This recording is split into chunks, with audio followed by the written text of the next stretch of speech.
Ak ste si otvorili toto video, možno práve teraz cítite, že medzi vami a určitou osobou je niečo silné, ale zároveň aj niečo nejasné, zamotané alebo nedopovedané.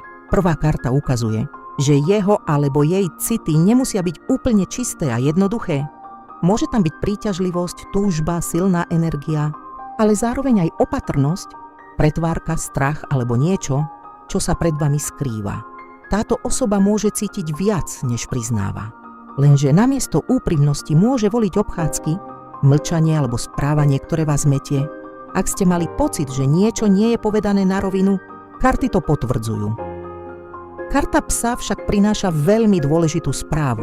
Medzi vami môže byť dôvera, nádej, priateľstvo alebo pocit blízkosti, ktorý sa nedá len tak vymazať. Táto osoba vo vás môže vidieť niekoho, ku komu sa stále vracia myšlienkami. Nie je to energia úplného chladu. Skôr to vyzerá, že city tam sú, ale sú prekryté strachom, nedôverou, opatrnosťou alebo okolnostiami, ktoré to celé komplikujú. Táto osoba môže cítiť náklonnosť, ale nemusí vedieť, ako ju zdravo prejaviť. Líška upozorňuje, že treba byť veľmi vnímavý. Táto osoba môže byť šikovná v slovách, ale nie všetko, čo povie, musí byť úplne pravdivé.